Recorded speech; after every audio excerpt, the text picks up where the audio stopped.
Good evening Himachal. Himachal के औद्योगिक क्षेत्र नालागढ़ में एक 66 साल का बुजुर्ग कोरोना संक्रमित पाया गया है। नालागढ़ शहर में ये कोरोना संक्रमण का पहला मामला है। इस केस के सामने आते ही अब शहर भर में दहशत का माहौल है। बताया जा रहा है कि कोरोना संक्रमित ये बुजुर्ग 18 जून को तबीयत खराब होने पर सीएचसी नालागढ़ लाया गया था। उसी दौरान कोविड जांच के लिए उसका सैंपल लिया गया, जिसकी रिपोर्ट शनिवार बाद दोपहर आई, जिसमें उसकी कोरोना संक्रमित होने की पुष्टि हुई है। उक्त व्यक्ति की कोई भी ट्रैवल हिस्ट्री नहीं है, लिहाजा ये बुजुर्ग कोरोना की जद में कहां आया, इसे लेकर छानबीन तेज हो गई है। हालांकि प्रशासन ने कोरोना संक्रमित बुजुर्ग को उपचार के लिए कोविड अस्पताल काठा शिफ्ट करते हुए जांच तेज कर दी है। प्रशासन ने एहतियात के तौर पर नालागढ़ शहर के वार्ड नंबर 3 को पूरी तरह से सील कर दिया है। जैसा कि विदित है कि रिसेंटली जो हमारे 18 तारीख को जो सैंपल लिए गए थे, उसमें एक व्यक्ति जो है कोरोना पॉजिटिव मामला आया है, और जो वार्ड नंबर 3 नालागढ़ का है, जिसमें कि अभी जो ट्रैवल हिस्ट्री है व्यक्ति की जो है वो खंगाली जा रही है। साथ में जो उनकी फैमिली है उनकी भी जो ट्रैवल हिस्ट्री जो है निकाली जा रही है। जो पेशेंट है उनसे वार्तालाप करने में पता चला है कि जो उनकी जो है ट्रैवल हिस्ट्री जो है 3 दिन पहले वो नालागढ़ सिविल हॉस्पिटल में चेकअप के लिए गए थे। उनको थोड़ा बुखार था, उसके बाद जो है उनकी सैंपलिंग ली गई और आज जो है जो रिज़ल्ट आया उसमें जो है वो कोविड पॉजिटिव पाए गए हैं। इसको मद्देनज़र रखते हुए जो वार्ड नंबर 3 टेलीफोन एक्सचेंज का जो एरिया है, जो उनका घर और आसपास का पेरिफेरी एरिया है, उसको जो है सील किया जा रहा है। धन्यवाद। औद्योगिक क्षेत्र बीवीएन में कोरोना संक्रमण के मामले थमने का नाम नहीं ले रहे। शुक्रवार रात को एक साथ 3 कोरोना संक्रमित पाए गए, जिन्हें उपचार के लिए कोविड अस्पताल काठा शिफ्ट कर दिया गया है। कोरोना संक्रमितों में दंपति सहित एक अन्य महिला शामिल है। तीनों कोरोना संक्रमितों के 17 जून को सैंपल लिए गए थे, जिनकी शुक्रवार देर रात रिपोर्ट आई। बता दें कि बीते एक सप्ताह में ही बीवीएन में कोरोना के 25 मामले सामने आ चुके हैं। जानकारी के मुताबिक कोरोना संक्रमितों में बरोटीवाला क्षेत्र के 56 साल का पुरुष और उनकी 50 साल की पत्नी व नालागढ़ के राजपुरा रंगूवाल की 52 वर्षीय महिला शामिल है। तीनों कोरोना संक्रमित 11 जून को कोरोना पॉजिटिव पाए गए। गुलरवाला के पूर्व प्रधान व भाजपा नेता के संपर्क में आए थे। आप 3 बता रहे हैं सर, इसके बारे में क्या बोलना सर? देखिए, 2 मामले जो है, एक पति पत्नी और एक और अन्य मामला जो है आज सुबह एक महिला जो 52 वर्षीय महिला है, तीनों ये स्थानीय निवासी हैं। ये तीनों मामले कोरोना पॉजिटिव के डिटेक्ट हुए हैं और इन तीनों को ईएसआई काठा शिफ्ट कर दिया गया है। और इनकी जो संपर्क जो हमने पता किया है, वो एक पिछला जो हमारा केस आया था उसके क्लोज कांटेक्ट में थे ये, और ये होम क्वारंटीन किए गए थे और इनको इलाज के लिए जो है ईएसआई काठा शिफ्ट कर दिया गया। कोरोना के कहर के बीच गांव वालों के किनारा कर लेने के बाद सुजानपुर प्रशासन ने इंसानियत की मिसाल पेश कर संकट में फंसे परिवार की मदद की है। सुजानपुर की एक पंचायत में हार्ट अटैक से एक व्यक्ति की मौत हो गई। घर में बाप बेटे के सिवाय कोई नहीं है और बेटा चंद रोज पहले ही महाराष्ट्र से घर आया था। बेटे के आने के 2 दिन बाद उसके पिता की मौत हो गई। जैसे ही गांव वालों को इस बात का पता चला तो कोरोना के कहर के कारण उन्होंने बुजुर्ग पिता की अंतिम यात्रा में भाग लेना मुनासिब नहीं समझा। लोगों ने अंतिम यात्रा में जाने से पूरी तरह से किनारा कर लिया। इसके बाद पंचायत प्रधान ने सुजानपुर प्रशासन को सूचना दी। एसडीएम के साथ पहुंचे अधिकारियों और कर्मचारियों ने व्यवस्था संभाली और अंतिम संस्कार करवाया। साथ ही शोक संतप्त परिवार के प्रति अपनी संवेदनाएं प्रकट की। एसडीएम के ड्राइवर ने चिता के लिए लकड़ियां तक इकट्ठा कर लोगों के सामने मानवता की मिसाल पेश की है।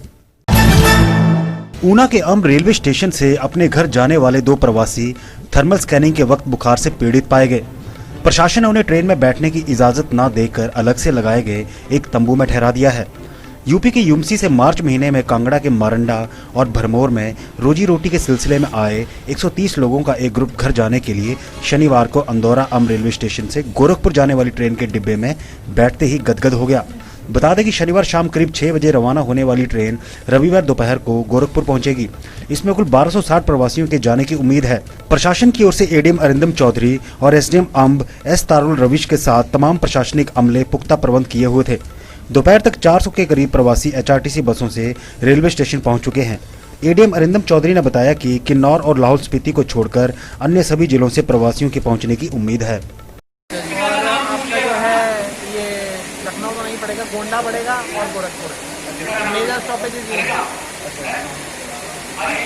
सर प्रशासन की तरफ से क्या बंदोबस्त किए गए हैं?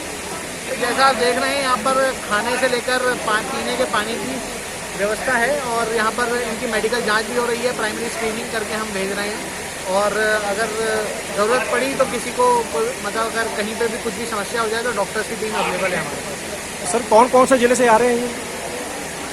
देखें वैसे लगभग सभी जिलों से आ रहे हैं। किन्नौर और लाहौल स्पीति के अलावा छोड़ के सब जिलों से थोड़े थोड़े लोग आए हैं। अभी तक कितनी जो लोग बसेज आ गई? कन्फर्म्ड हमारे पास जो है करीब 1000 लोगों की लिस्ट है। एक्सपेक्टेड 1000 से ऊपर ही लोग होंगे जो यूपी जाएंगे। और जो यहाँ पर अभी तक हमारे पास कांगड़ा की पहुँच रही है और लोकल जो ऊना के लोग हैं वो पहुँच गए हैं। तो सर इनके लिए जो लंच और ब्रेकफास्ट के क्या प्रबंध किए गए हैं प्रशासन की तरफ से? जी इन्हें प्री कुक्ड हम जो है ये ब्रेकफास्ट और लंच जो है दोनों ही हम बांध कर दे रहे हैं। साथ में पानी पीने का दे रहे हैं, एक सैनिटाइजर दे रहे हैं साथ में और हम जो इन्हें फेस मास्क जो है वो भी प्रोवाइड करेंगे।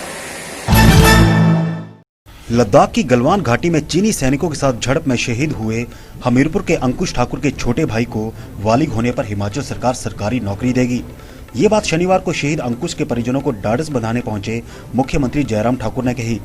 शिमला से हेलीकॉप्टर में भोटा राधा स्वामी चैरिटेबल हॉस्पिटल के हेलीपैड पर उतरे मुख्यमंत्री सड़क से उपमंडल के कड़ोता गांव पहुंचे और शहीद के परिजनों को सांत्वना देकर हिमाचल सरकार की तरफ से 20 लाख रुपए की राशि प्रदान की। मुख्यमंत्री ने कहा कि छठी क्लास में पढ़ने वाले शहीद अंकुश के छोटे भाई को 18 साल की उम्र पूरी होने पर हिमाचल सरकार सरकारी नौकरी देगी। इतना ही नहीं, अंकुश के चाचा के बेटे को भी सरकार सरकारी नौकरी देगी। मुख्यमंत्री ने प्राइमरी स्कूल का नाम शहीद अंकुश ठाकुर के नाम पर रखने के साथ कड़ोता शमशान घाट को संवारने और पीएचसी कड़ोता को अपग्रेड करने की घोषणा भी की। जम्मू कश्मीर की सीमा के साथ लगती जिला चंबा के उपमंडल सिलूनी की ग्राम पंचायत नडल के प्राइमरी स्कूल के एक कमरे की छत भारी तूफान के कारण उड़ गई। तूफान की मार से यहाँ पर लोग सहम गए। गनीमत की बात यह रही कि लॉकडाउन के चलते स्कूल बंद था और कोई भी बच्चा कैंपस में नहीं था। बताया जा रहा है कि तेज तूफान के कारण प्राथमिक पाठशाला नडल के 4 कमरों में से एक कमरे की छत पलक झपकते ही तिनके की तरह बिखर गई और हवा के झोंकों से दूर जा गिरी। साथ ही दूसरे कमरे भी क्षतिग्रस्त हो गए हैं। बताते चले कि इस पाठशाला में 85 बच्चे पढ़ते हैं। पंचायत प्रधान तिलक राज ने बताया कि पाठशाला की छत 2 बार पहले भी उड़ चुकी है। बाकी कमरे भी क्षतिग्रस्त हो चुके हैं। उन्होंने सरकार और प्रशासन से मांग उठाई है कि स्कूल खुलने से पहले यहाँ पर नई छत डलवाई जाए।